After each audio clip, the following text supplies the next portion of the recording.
You are watching Poonch Live.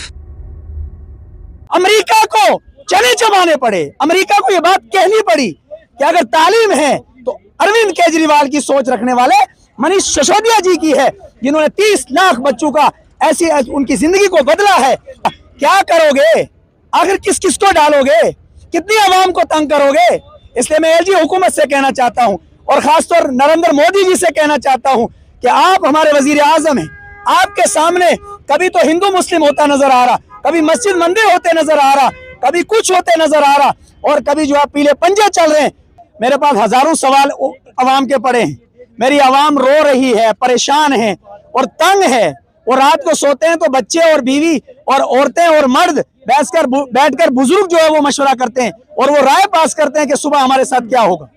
कि ये जो प्रॉपर्टी टैक्स के मामले में अवाम इस वक्त, पहले तो पीले पंजे की शिकायत आई सामने बात कि सर अब मकान उजड़ रहे हैं, कई लोगों को जो है हार्ट अटैक होकर वो खत्म हो गए और अब औरतें और बच्चे रो रहे हैं कि हमारे मकान चले जाएंगे। जिंदाबाद आम आदमी, जिंदाबाद आम आदमी, जिंदाबाद मनीष सिसोदिया जी को रिहाई करो, मनीष सिसोदिया जी को रिहाई करो, मनीष सिसोदिया जी को रिहाई करो, मनीष सिसोदिया जी को रिहाई करो। प्रॉपर्टी टैक्स बंद करो, प्रॉपर्टी टैक्स बंद करो, प्रॉपर्टी टैक्स बंद करो, प्रॉपर्टी टैक्स बंद करो। जिंदाबाद आम आदमी, जिंदाबाद प्रॉपर्टी टैक्स बंद करो, प्रॉपर्टी टैक्स बंद करो, प्रॉपर्टी टैक्स बंद करो। आज का जो प्रोटेस्ट था, हमारे जो डिप्टी सीएम है मनीष सिसोदिया जी, उन पे एलिगेशन लगा के उनको कल अंदर किया गया, तो उनके लिए हमने आज पीसफुल प्रोटेस्ट रखा गया है।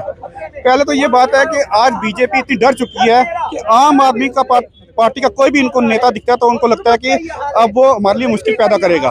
कभी वो सतिंदर जैन जी को अंदर किया कल उन पीछे से, और अब मनीष सिसोदिया जी को उन्होंने अरेस्ट करवाया, लेकिन उनको कुछ नहीं मिला। चाहे वो सतिंदर जैन जी से और मनीष सिसोदिया जी से भी उनको कुछ नहीं मिलेगा।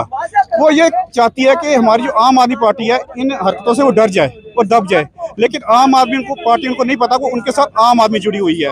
और जल्दी ही उनको जब आने वाले इलेक्शन, जब जम्मू कश्मीर में इलेक्शन हो गए, इसका जवाब आम आदमी ही उनको देगा। मेरा नाम मौलाना मुश्ताक अहमद। असल में आपको क्या क्या बताएं, हम किस किस के बारे में बताएं। आज का जो आपने आज ही का अभी का सवाल किया है, मेरे पास हजारों सवाल अवाम के पड़े हैं। मेरी आवाम रो रही है, परेशान है और तंग है। और रात को सोते हैं तो बच्चे और बीवी और औरतें और मर्द बैठकर बुजुर्ग जो है वो मशवरा करते हैं और वो राय पास करते हैं कि सुबह हमारे साथ क्या होगा। ये ऐसे जो प्लान पेश किए जाते हैं, ये नहीं। आज का जो असल है उसका मैं आपको साफ कह देता हूं कि ये जो प्रॉपर्टी टैक्स के मामले में अवाम इस वक्त, पहले तो पीले पंजे की शिकायत आई सामने बात कि सर अब मकान उजड़ रहे हैं, कई लोगों को जो है हार्ट अटैक होकर वो खत्म हो गए और अब औरतें और बच्चे रो रहे हैं कि हमारे मकान चले जाएंगे। और आज का जो है वो प्रॉपर्टी टैक्स, और हमारे मनीष सिसोदिया जी जो मिनिस्टर हैं, एजुकेशन मिनिस्टर हैं, और यहाँ तक के अमेरिका को चने चबाने पड़े, अमेरिका को ये बात कहनी पड़ी कि अगर तालीम है तो अरविंद केजरीवाल की सोच रखने वाले मनीष सिसोदिया जी की है, जिन्होंने 30 लाख बच्चों का ऐसी उनकी जिंदगी को बदला है और ऐसा बेहतरीन एजुकेशन दिया था। उस एजुकेशन को देखकर, उस तालीम को देखकर और उतना अच्छे निजाम को देख करके, और अब क्या किया, उनको उठा करके जेल में डाल दिया। क्या करोगे? आखिर किस किस को डालोगे? कितनी आवाम को तंग करोगे? इसलिए मैं एलजी हुकूमत से कहना चाहता हूं और खासतौर नरेंद्र मोदी जी से कहना चाहता हूं कि आप हमारे वजीर आजम हैं।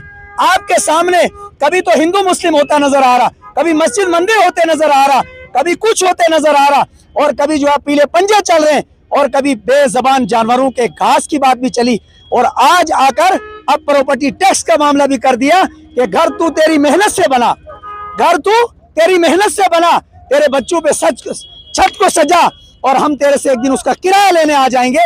इसलिए लोगों के ऊपर पहले ही बोझ बहुत पड़े हुए हैं। वो अपने बच्चों को कैसे पढ़ाएंगे, वो उनको खाने का इंतजाम कैसे करेंगे, और बड़े मसाइल हैं। उसके साथ साथ अब ये भी शुरू कर दिया कि भाई अब जो है आप एक काम करो, इसका टैक्स भी दो। और मैं यही कहूंगा आम आदमी पार्टी के तमाम कार्यकर्ता और आज के इस एहतजाज से कि ये हुआ, अभी आपने देखा जुनैद का मसला, और दूसरा कौन, क्या नाम था उसका, नासिर।